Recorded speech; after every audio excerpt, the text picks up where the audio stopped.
എവിടെ നോക്കിയാലും മിനി SUV-കൾ മാത്രം കാണപ്പെടുന്ന ഈ ഒരു സമയത്ത് നമുക്കൊരു സബ് 4 മീറ്റർ സെഡാൻ സെഗ്മെൻറ്റ് കൂടിയുണ്ട്. അതിൽ വളരെ അമേസിംഗ് ആയിട്ടുള്ളൊരു വാഹനമുണ്ട്. Presenting the all new Honda Amaze. Welcome back to Turbo drive.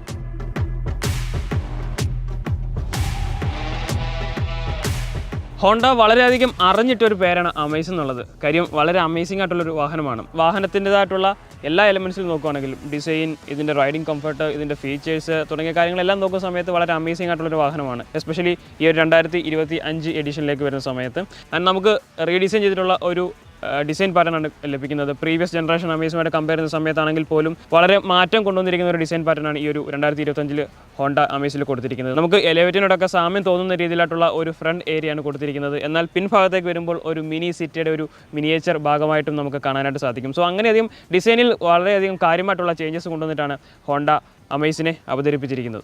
ഈ ഒരു വാഹനം ഹോണ്ട പ്ലേസ് ചെയ്തിരിക്കുന്നത് സബ് 4 മീറ്റർ കോമ്പാക്ട് സെഡാൻ സെഗ്മെൻറ്റിലാണ്. കുറച്ചുകൂടെ വ്യക്തമായി പറഞ്ഞാൽ 4000 മില്ലിമീറ്ററിൽ താഴെയുള്ള വാഹനങ്ങളുടെ ശ്രേണിയിലാണ് ഈ ഒരു വാഹനത്തിനെ അവതരിപ്പിച്ചിരിക്കുന്നത്. പ്രധാനമായിട്ടും മാരുതി ഡിസയറാണ് ഈ ഒരു വാഹനത്തിൻ്റെ കോമ്പറ്റീറ്റർ എന്ന് പറയുന്നത്. 2024 അവസാനത്തോടെയാണ് ഡിസയറിന് മാരുതി വളരെയധികം ചേഞ്ചസ് ആയിട്ടുള്ള ഒരു ഫേസ് ലിഫ്റ്റ് കൊണ്ടുവന്നത്. അതിനോട് തന്നെ മത്സരിക്കാൻ വേണ്ടിയിട്ട് തന്നെ അമേസിലും ആ ഒരു ഡിസൈനിൻ്റെ ആ ഒരു മത്സരം നമുക്ക് കാണാനായിട്ട് സാധിക്കും. ഫ്രണ്ടിൽ ഏറ്റവും വലിയ അട്രാക്ഷൻ എന്ന് പറയുന്നത് വലിയൊരു ഗ്രില്ലാണ്. അതാണ് ഞാൻ മുമ്പ് സൂചിപ്പിച്ച എലിവേറ്ററിനോട് സാമ്യം തോന്നുന്ന ആ ഒരു ഡിസൈൻ പാറ്റേൺ കൊടുത്തിട്ടുണ്ട്. വലിയൊരു ക്രോം എലമെൻറ്റ് 2 ഹെഡ് ലാമ്പിനെ തമ്മിൽ കണക്ട് ചെയ്യുന്ന രീതിയിൽ കൊടുത്തിട്ടുണ്ട്. LED യൂണിറ്റ്സ് ആണ് നമുക്ക് ലഭിക്കുന്നത്. ഫോഗ് ലാമ്പ് നമുക്ക് LED യൂണിറ്റ്സ് ആണ് ലഭിക്കുന്നത്.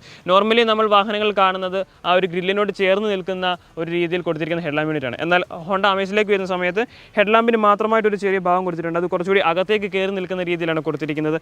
ഈ ഒരു വാഹനത്തിൻ്റെ പേര് സൂചിപ്പിക്കുന്നത് പോലെ തന്നെ അമേസിംഗ് ആയിട്ടുള്ള കുറച്ചധികം ഫീച്ചേഴ്സ് കൊടുത്തിട്ടുണ്ട്. അതിൽ ഒന്നാണ് ഈ ഒരു ബ്ലൈൻഡ് സ്പോട്ട് ക്യാമറ കൊടുത്തിരിക്കുന്നത്. നമ്മൾ സിറ്റിയിലാണ് മുൻപ് ഈ ഒരു ബ്ലൈൻഡ് സ്പോട്ട് വ്യൂ മിററിൻ്റെ സിസ്റ്റം കണ്ടിട്ടുള്ളത്. എന്നാൽ അതും ഈ ഒരു അമേസ് 2025 അമേസിലേക്ക് വന്ന സമയത്ത് ഹോണ്ട കൊടുത്തിട്ടുണ്ട്. അതും ഈ ഒരു സെഗ്മെൻറ്റിലെ ഫസ്റ്റ് ഫീച്ചറായിട്ടുള്ള ഒരു കാര്യം കൂടിയാണ്. ആൻഡ് 15 ഇഞ്ച് വലിപ്പമുള്ള ഒരു അലോയ് വീൽ പാറ്റേൺ കൊടുത്തിട്ടുണ്ട്. പുതിയൊരു അലോയ് വീൽ പാറ്റേൺ ആണ് നമുക്ക് കാണാനായിട്ട് സാധിക്കുന്നത്. 2 സൈഡിലും റിക്വസ്റ്റ് സെൻസേഴ്സ് കൊടുത്തിട്ടുണ്ട്. ഹോണ്ട ഇവിടെയും കോസ്റ്റ് കട്ടിംഗ് ഒന്നും തന്നെ കൊടുത്തിട്ടില്ല. സോ ഇതും ഒരു അമേസിംഗ് ആയിട്ടുള്ള ഒരു കാര്യമാണ്. ഹോണ്ട അമേസിൻ്റെ റിയർ എൻഡിലേക്ക് വരുമ്പോഴും സിറ്റിയുടെ ഒരു ഡിസൈൻ പാറ്റേൺ തന്നെ നമുക്ക് കാണാനായിട്ട് സാധിക്കുന്നുണ്ട്.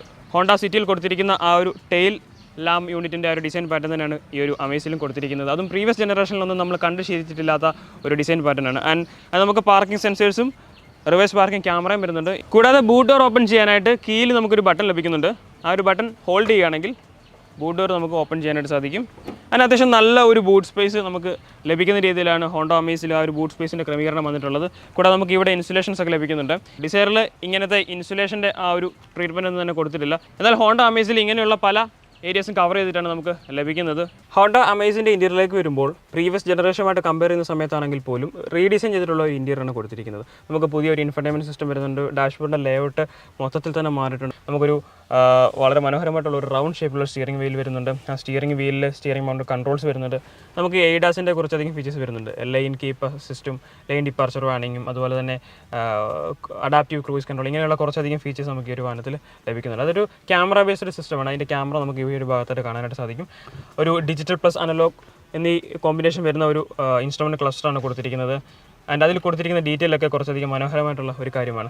ആൻഡ് എടുത്തു പറയേണ്ട മറ്റൊരു കാര്യം, ഒരു വളരെ മനോഹരമായിട്ടുള്ള ഒരു എഞ്ചിൻ സ്റ്റാർട്ട് സ്റ്റോപ്പ് ബട്ടൺ കൊടുത്തിട്ടുണ്ട്. വളരെ മനോഹരം എന്ന് പറയാൻ കാര്യം അതിലൊരു റെഡ് എലമെൻറ്റിൻ്റെ ഒരു കളർ ടച്ച് കൊടുത്തിട്ടുണ്ട്. അത് ഇങ്ങനെ ബ്ലിങ്ക് ചെയ്യുന്ന ഒരു കൈൻഡ് ഓഫ് ട്രീറ്റ്മെൻറ്റാണ് കൊടുത്തിരിക്കുന്നത്. അത് നമുക്ക് മറ്റുള്ള ഹോണ്ട വാഹനങ്ങളിൽ എല്ലാം തന്നെ കാണാൻ പറ്റുന്ന ഒരു കാര്യമാണ്. അത്രയധികം ഡീറ്റെയിൽ ഓഫ് അറ്റൻഷൻ ഓഫ് ഡീറ്റെയിലാണ് ഈ ഒരു വാഹനത്തിൽ ഹോണ്ട കൊടുത്തിരിക്കുന്നത്. ഈ ഒരു ഡാഷ്ബോർഡിൻ്റെ ഡിസൈൻ നോക്കുകയാണെങ്കിലും ലെയർഡ് ആയിട്ടുള്ള ഒരു കൈൻഡ് ഓഫ് ഡിസൈനാണ് കൊടുത്തിരിക്കുന്നത്. ഈ ഒരു ബേജ് കളർ തന്നെയാണ് സീറ്റിൻ്റെ ഒരു ഭാഗത്തിലേക്ക് വരുന്ന സമയത്ത്. ഡ്രൈവിംഗ് സീറ്റിനെ പറ്റി പറയുമ്പോഴും അണ്ടർ തൈ സപ്പോർട്ട് വളരെയധികം കുറവാണ്. അതായത് നമ്മളൊരു ഫുള്ളി ഗ്രോൺ അഡൾട്ട്സ് ഇരിക്കുകയാണെങ്കിൽ കുറച്ചുകൂടി ഒരു അണ്ടർ തൈ സപ്പോർട്ട് ഉണ്ടായിരുന്നെങ്കിൽ ബെറ്റർ ആയിരുന്നു എന്ന് തോന്നാറുണ്ട് ഈ ഒരു വാഹനത്തിൽ. അത് മാത്രമാണ് ഒരു ഡ്രോബാക്കായിട്ട് പറയാനുള്ള കാര്യം. എന്നാൽ ബാക്ക് നന്നായി ട്രസ്റ്റ് ചെയ്യാൻ പറ്റുന്ന ഒരു കൈൻഡ് ഓഫ് ഒരു സീറ്റാണ് കൊടുത്തിരിക്കുന്നത്. എന്നാൽ നമുക്കൊരു പ്രോപ്പർ ആംറസ്റ്റും വരുന്നില്ല. പക്ഷേ ഇത് നമുക്ക് ഓപ്ഷനായിട്ട് നമുക്ക് ആക്സസറി ആയിട്ട് നിങ്ങൾക്ക് ഓപ്റ്റ് ചെയ്യാനായിട്ട് സാധിക്കും. നമുക്കിവിടെ സ്റ്റോറേജ് സ്പേസും കാര്യങ്ങളൊക്കെ വരുന്നുണ്ട്. പുതിയൊരു ഇൻഫർടൈൻമെൻറ്റ് സിസ്റ്റമാണ് കൊടുത്തിരിക്കുന്നത്. ആൻഡ്രോയിഡ് ഓട്ടോ, ആപ്പിൾ കാർപ്ലേ തുടങ്ങിയവയൊക്കെ സപ്പോർട്ട് ചെയ്യുന്ന ഒരു സിസ്റ്റം തന്നെയാണ് കൊടുത്തിരിക്കുന്നത്. ആൻഡ് വളരെയധികം ക്ലാരിറ്റി കിട്ടുന്ന ഒരു റിവേഴ്സ് പാർക്കിംഗ് ക്യാമറയാണ് ഈ ഒരു വാഹനത്തിൽ കൊടുത്തിരിക്കുന്നത്. 5 സ്പീഡ് മാനുവൽ വരുന്നുണ്ട്. അതുപോലെ തന്നെ CVT ലഭിക്കുന്നുണ്ട്.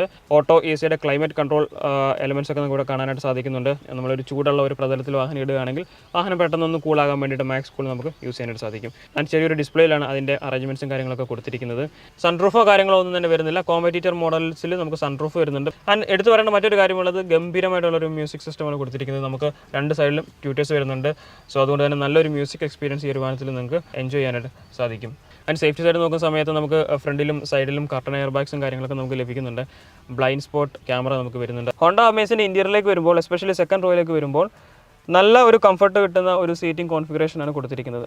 പിൻഭാഗത്ത് നമുക്ക് 3 പേർക്ക് ഇരിക്കാൻ പറ്റുന്ന ഒരു കൈൻഡ് ഓഫ് ഒരു സ്പേസിൻ്റെ ഒരു മാനേജ്മെൻറ്റാണ് ചെയ്തിരിക്കുന്നത്. 3 പേർക്ക് ഡെഡിക്കേറ്റഡ് ഹെഡ് റെസ്റ്റ് കൊടുത്തിട്ടുണ്ട്. നമുക്കൊരു ആംറസ്റ്റ് വരുന്നുണ്ട്, കപ്പ് ഹോൾഡേഴ്സ് അടങ്ങിയിട്ടുള്ള ഒരു സിസ്റ്റമാണ് കൊടുത്തിരിക്കുന്നത്.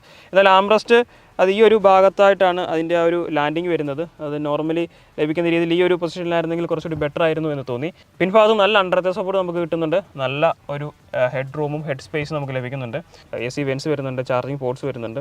ചാർജിങ് പോർട്സ് 12 വോൾട്ടിൻ്റെ ചാർജിങ് യൂണിറ്റാണ്. ടൈപ്പ് എയോ ടൈപ്പ് സിയുടെ ഒരു ചാർജിങ് പോർട്സോ വരുന്നില്ല. എന്നാൽ ഇതിൻ്റെ കോമ്പറ്റീറ്റർ മോഡൽസ് നോക്കുന്ന സമയത്ത് നമുക്ക് ആ ഒരു കാര്യങ്ങളൊക്കെ തന്നെ കിട്ടുന്നുണ്ട്. നമുക്ക് ഈ ഒരു സീറ്റിന് നമുക്ക് മാഗസിൻ ഹോൾഡേഴ്സ് ലഭിക്കുന്നുണ്ട്. ഈ ഒരു സീറ്റ് മാക്സിമം മുൻഭാഗത്തേക്കും ഈ ഒരു സീറ്റ് മാക്സിമം പിൻഭാഗത്തേക്കാണ് ഇട്ടിരിക്കുന്നത്. അതുകൊണ്ട് തന്നെ ഇതിൻ്റെ ഒരു ലെഗ് സ്പേസിൻ്റെ ഒരു കാര്യങ്ങളും നിങ്ങൾക്ക് ഏകദേശം മനസ്സിലാക്കാനായിട്ട് സാധിക്കും. എന്നാൽ ഒരു ദീർഘദൂര യാത്രകൾക്കൊക്കെ അനുയോജ്യമായിട്ടുള്ള ഒരു പിൻഭാഗം തന്നെയാണ് ഈ ഒരു ഹോണ്ട അമേസിൽ കൊടുത്തിരിക്കുന്നത്. ഹോണ്ടയുടെ വാഹനങ്ങളും ഹോണ്ട വാഹനങ്ങൾ ഇഷ്ടപ്പെടുന്ന എല്ലാവർക്കും ഒരുപോലെ എല്ലാവരും സമ്മതിക്കുന്ന ഒരു കാര്യമാണ് ഹോണ്ടയുടെ എഞ്ചിൻ്റെ ടെക്നോളജി, അല്ലെങ്കിൽ എഞ്ചിൻ്റെ ഒരു സ്മൂത്ത്നെസ്, റിഫൈൻമെൻറ്റ്. അത് തന്നെയാണ് നമുക്ക് ഈ ഒരു അമേസിലും കാണാനായിട്ട് സാധിക്കുന്നത്.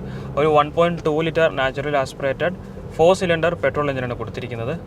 89 bhp പവറും 110 Nm ടോർക്കും പ്രൊവൈഡ് ചെയ്യുന്ന ഒരു എഞ്ചിനാണ് കൊടുത്തിരിക്കുന്നത്. വളരെ മനോഹരമായിട്ടുള്ള ഗിയർ ബോക്സ് കോമ്പിനേഷൻ കൂടിയാണ് കൊടുത്തിരിക്കുന്നത്. 5 സ്പീഡ് മാനുവലും CVT നമുക്ക് ലഭിക്കുന്നുണ്ട്.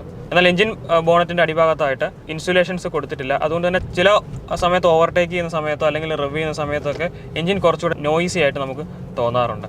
18 കിലോമീറ്ററാണ് കമ്പനി ക്ലെയിം ചെയ്യുന്ന മൈലേജ് എങ്കിൽ പോലും എനിക്കിപ്പോൾ നിലവിൽ 14 കിട്ടുന്നുണ്ട്.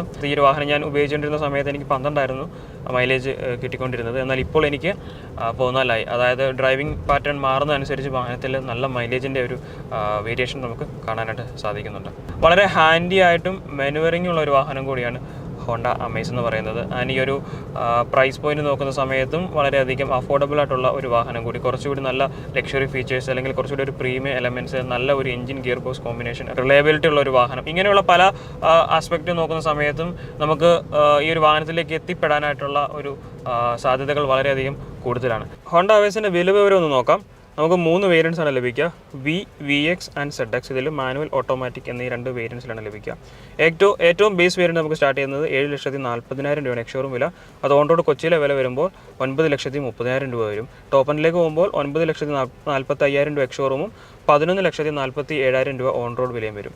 ഓട്ടോമാറ്റിക്കിൻ്റെ ബേസ് വേരിയൻറ്റ് സ്റ്റാർട്ട് ചെയ്യുന്നത് 10,73,000 രൂപയാണ് ഓൺ റോഡ് കൊച്ചി വില വരുന്നത്. ടോപ്പ് എൻഡിലേക്ക് പോകുമ്പോൾ 12,54,000 രൂപ വരും. ഇങ്ങനെയാണ് ഹോണ്ട അമേസിൻ്റെ ആ ഒരു എക്സ്ഷോറൂം വിലയും ഓൺ റോഡ് വിലയും ലഭിക്കുന്നത്. ഇതിൻ്റെ കോമ്പറ്റീറ്ററായിട്ട് വരുന്നത് മാരുതി ഡിസയർ ആണ്. എൻട്രി ലെവൽ മോഡൽസിലേക്ക് പോകുന്ന സമയത്ത് ഒരു 7.5 ലാക്സിനൊക്കെ നമുക്ക് ലഭിക്കുന്ന മോഡൽസ് ഉണ്ട്.